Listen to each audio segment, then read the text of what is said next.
జై స్వరాజ్ టీవీ వారికి స్వాగతం. ఈరోజు వరంగల్ పట్టణంలో హోటల్ హరితాలో భారతరత్న కర్పూరి ఠాకూర్ గారి 101వ జయంతి ఉత్సవాలు నిర్వహిస్తూ ఉన్నాం. ముఖ్యంగా కర్పూరి ఠాకూర్ గారు పేదల పక్షాన నిలిచినటువంటి వ్యక్తి, జీవితకాలం అంతా పేదల అభ్యున్నతి కొరకు పోరాడినటువంటి వ్యక్తి. మనం ఈ రోజు మాట్లాడుతున్నటువంటి రిజర్వేషన్స్ ను మొట్టమొదట ప్రవేశపెట్టినటువంటి వ్యక్తి కర్పూరి ఠాకూర్ గారు.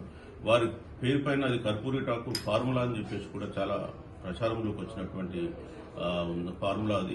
అదేవిధంగా వారు తమ ముఖ్యమంత్రి పదవిని కూడా ఈ రిజర్వేషన్ల కొరకు వదులుకోవాల్సినటువంటి పరిస్థితి ఏర్పడినటువంటి సమయం అది. అయినప్పటికీ కూడా ఆయన వెనుక రాలేదు. తాను ఏదైతే సిద్ధాంతాన్ని నమ్మింటో ఆ నమ్మిన సిద్ధాంతం కొరకు జీవితాంతం కూడా కృషి చేసినటువంటి వ్యక్తి. అదేవిధంగా మొట్టమొదటిసారిగా ఉమెన్ రిజర్వేషన్ కూడా వారే తీసుకొచ్చారు. బీహార్లో సంపూర్ణ మద్యపాన నిషేధం కూడా వారు అమలుపరచడం జరిగింది. మరి ఒక సామాన్య కుటుంబంలో, ఒక నాయి బ్రాహ్మణ కుటుంబంలో పుట్టి మరి భారతరత్న స్థాయికి ఎదిగినటువంటి గొప్ప మహానుభావుడు. మనం ముఖ్యంగా తెలంగాణ, ఆంధ్ర ప్రాంతాల్లో ఉన్నటువంటి మన ప్రజలు నేర్చుకోవాల్సింది ఏంటంటే, మనం ఈరోజు రాజకీయాల్లోకి రాలేము, డబ్బు ప్రాధాన్యత, రకరకాల ప్రాధాన్యత ఉన్నదని చెప్తున్నాం. బట్ వాస్తవానికి ఆయన కూడా ఒక నాయి బ్రాహ్మణ కుటుంబంలో పుట్టి మరి ఎన్ని బాధలు అనుభవిస్తే ఆయన ఆ స్థాయికి ఎదిగి ఉంటాడు.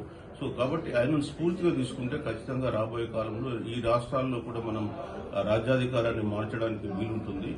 అదేవిధంగా వారు కర్పూరి ఠాకూర్ గారు మంచి వక్త. ఆయన ఉపన్యాసం ఇస్తున్నాడంటే ఎవరు కూడా అక్కడి నుంచి కదిలేటువంటి పరిస్థితి ఉండేది కాదు. మరి అట్లాంటి లక్షణాలు మనం నేర్చుకోవాల్సిన అవసరం ఉంది. మరి భారతదేశంలో ఈరోజు బీసీలు ఎక్కడెక్కడనో మంచి మంచి పదవులు నిర్వహిస్తున్నారు, ముఖ్యమంత్రి పదవులు కూడా చేసినారు. ఇదే నాయి బ్రాహ్మణ కులస్తులు తమిళనాడులో కూడా మనం చూసినట్టయితే కరుణానిధి గాని, స్టాలిన్ గాని ఈ రోజు కూడా ముఖ్యమంత్రి పదవులు నిర్వహిస్తున్నారు. కానీ తెలుగు రాష్ట్రాల్లోకి వచ్చేసినట్టయితే ఇప్పటి వరకు ఒక్క బీసీ కూడా ముఖ్యమంత్రి కాలేడు. అదేవిధంగా నాయి బ్రాహ్మణ కులానికి చెందినటువంటి ఒక్క ఎమ్మెల్యే కూడా ఈ రెండు రాష్ట్రాల్లో లేరు. అంటే ఈ రెండు రాష్ట్రాల్లో ఇంకా ఫ్యూడల్ లక్షణాలు పోలేవు.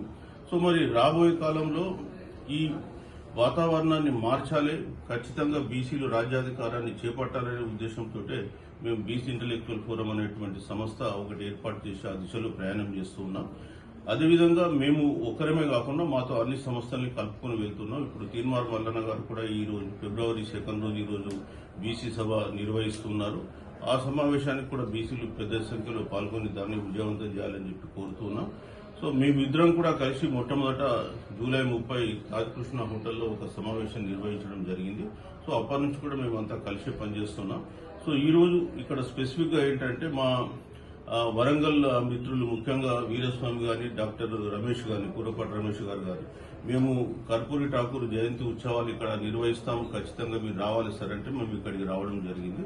సో మరి వారికి ఆర్గనైజర్స్ కు ప్రత్యేకంగా అభినందనలు తెలియజేస్తూ ముఖ్యంగా రాబోయే కాలంలో బీసీలందరూ సంఘటితపై ఏ విధంగా రాజ్యాధికారాన్ని చేపట్టాలనే విషయంపైన ఈ రోజు ఇక్కడ చర్చించడం జరుగుతుంది. పంచాయతీ ఎన్నికలు రాబోతున్నాయి.